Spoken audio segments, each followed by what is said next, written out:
dari arah yang tidak disangka-sangkanya. Dan barang siapa bertawakal kepada Allah, niscaya Allah akan mencukupkan keperluannya. Sesungguhnya Allah melaksanakan urusannya, sehingga Allah telah mengadakan ketentuan dari segala sesuatu.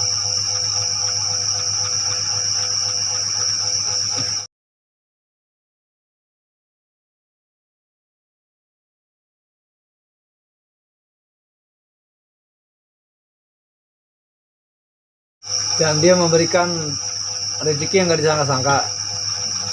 Wa may yattaqillah falyatawakkal 'alallah fahuwa hasbuh.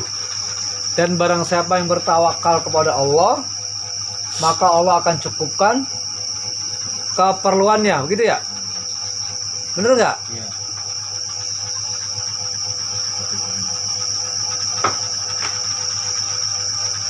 Apa hubungan sama praktek bismillah?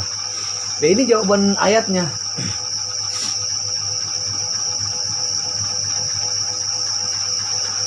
Barang siapa yang bertawakal. Apa tawakal coba? Hah? Takwa beda sama tawakal. Ya. Takwa beda sama tawakal. Tawakal apa? Barang siapa yang bertawakal kepada Allah, maka akan dicukupkan keperluannya. Janji nggak tuh lo? Janji. Berarti apa tawakal?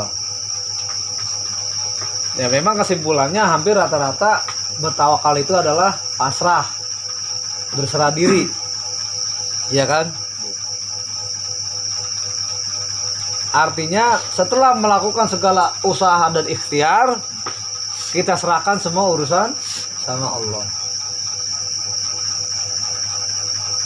Tapi di situ berjanji di tolak ayat 3, kalau emang tawakalnya benar, malahan dicukupin kan keperluannya. Bukan malah dihilangin keperluannya.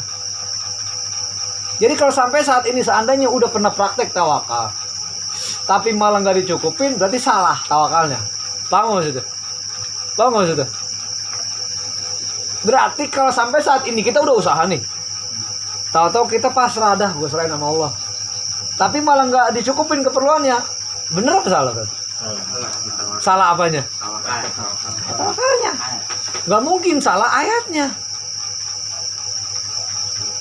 Berarti yang harus dicari tahu adalah tawakalnya.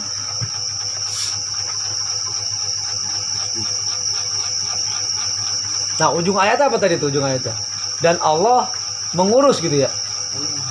Dan urusannya, sungguh Allah melaksanakan urusan. Nah, sesungguhnya Allah melaksanakan urusan pada tiap-tiap segala sesuatu.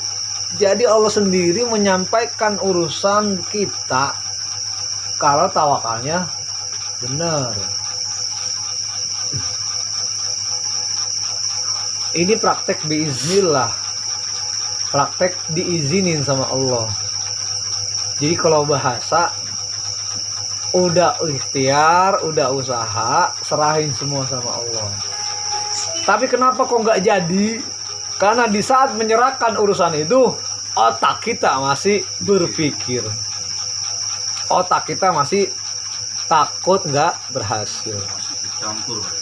Nah, itu yang dimaksud. Makanya ujung ayatnya, dan sungguh Allah akan melaksanakan segala urusan. Itu maknanya yang ada urusan kita, ya udah biarin Allah yang jelasin.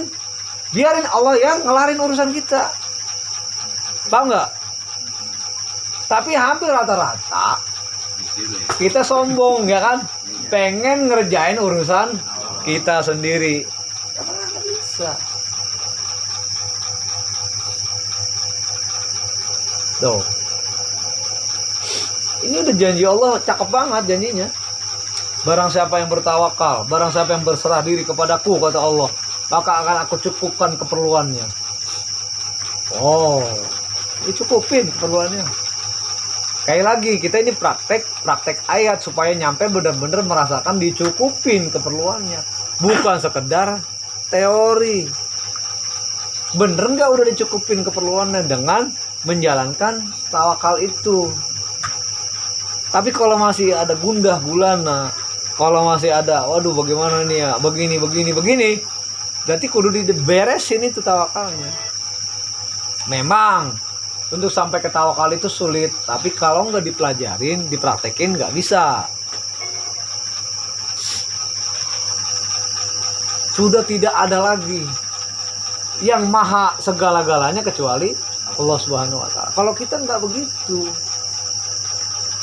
doa mah doa, sholawat mah sholawat, tapi masih ada yang maha selain Allah Subhanahu wa Ta'ala, harus diakuin, betul kan? Bagaimana mau dicukupin keperluannya? Tahu nggak? Itu begitu sulit. Tapi sebenarnya nggak sulit kalau sudah mulai belajar praktek.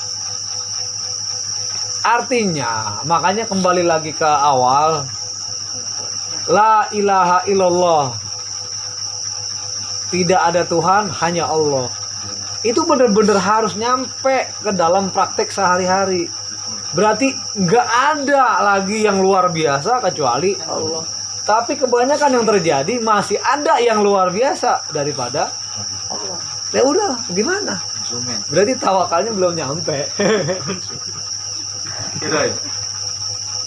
Ada selain Allah kan? Konsumen. Uang, Konsumen. pembeli, Bang Aryan. Bang Hari. Nah, iya, bahaya tak? MBK. Udah, MBK Mekar. Makanya Allah busuk. Nah, makanya kalau kayak gitu tiap hari, kayak begitu tiap detik, tiap hari bahkan Kagak ada. nggak akan terjadi yang Allah maksud. Bahwa hasbu yang Allah maksud, aku cukupkan keperluan itu nggak bakal nyampe di situ. Kagak, soalnya nggak perlu pasrah. Ini tergantung sama Tuhan. Itu. Baru tawakal deh. Nah, kagak berpasrah dulu. Udah paham sekarang berarti tawakal. Nah sekarang kalau emang tawakal aja nih tadi nggak paham, bagaimana mau bisa nyingkronin sama makhluk yang lain? Jadi sebenarnya ini bukan ilmu kesaktian, tapi memang Quran pun sudah menjelaskan gitu. Contoh-contoh sejarah para nabi semua sudah dijelaskan, yang mana itu harus kita contoh sebenarnya, bahkan wajib kita contoh itu.